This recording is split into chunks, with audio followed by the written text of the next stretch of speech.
Hi, I'm Matt Kuzminski, Art Director on Dawn of War III. I'm Tristan Brett, the lead environment artist on Dawn of War III. Today we're going to take you through some of the environments that we've created for the game. Cyprus Ultima is our medieval world that expresses the sort of way of life or the style of life that people in the 41st millennium experience. There's also a number of little details that we did as well. There's little nooks and crannies of things and stuff in the non-playable spaces that kind of draw your eye a little bit, not too much that it competes with gameplay, but enough that you sort of see little corners of the map that make you go, oh, that's cool, that's neat, I want to know more about that, what's going on there. And so that was a big part of making maps that people wanted to come back to over and over again. The natural rock sets were designed in a way that the artists had a lot of freedom to create some unique rock formations. The walls and structures were designed to in a modular way so they could tile vertically and horizontally to allow us to create a lot of different unique layouts. Gave the designers a lot of freedom to create a variety of spaces. The whole intent around Cage World was to create something very alien and very disorienting. And also, for me, I wanted to do something that players had never really seen in a Dawn of War game before, something very, very unique.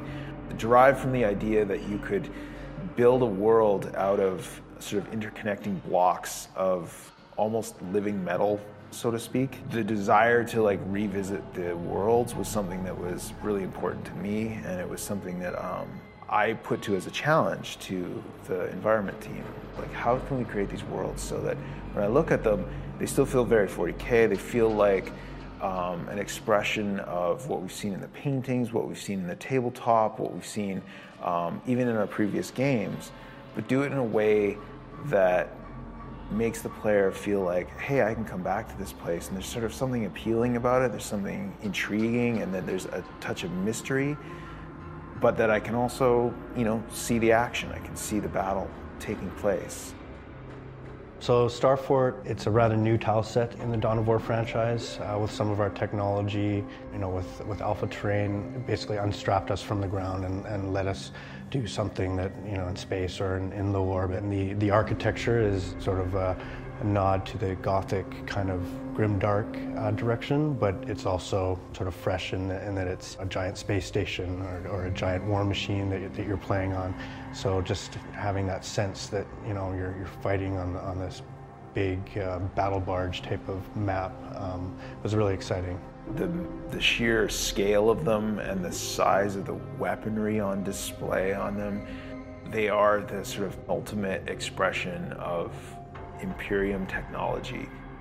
From an engineering and design standpoint, how would these structures be built? How thick do the walls need to be to support a 300-foot cathedral, for example, and how all the different pieces of the Starfort need to fit together and feel mechanically convincing and feel that, yeah, this structure could actually support a whole army on it in space.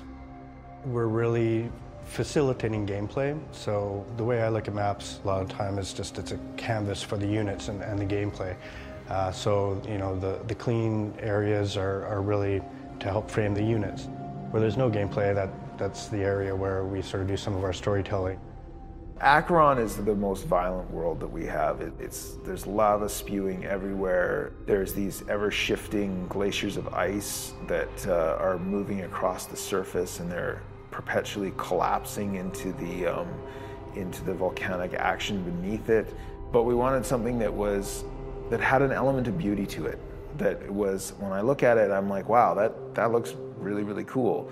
I don't want to go on a vacation there, but there's something neat about escaping into that world, and that was part of the challenge. And part of it was creating those color palettes that would invite you in. And that is a very iterative process. That is constantly going back saying well, right now it looks too friendly and it looks too happy. How can we make that feel a bit darker? As a player, I find myself trying to parse out the details and try to parse out what was gameplay and what was just visual noise and what was just, decoration in the maps. So a lot of it was okay, hold on, let's think about what we really need to convey this world to frame the action and take people to someplace really interesting and cool. So there you have it, some of the environments you're going to be seeing in Dawn of War 3. Thanks for watching, and I can't wait for you guys to play the game.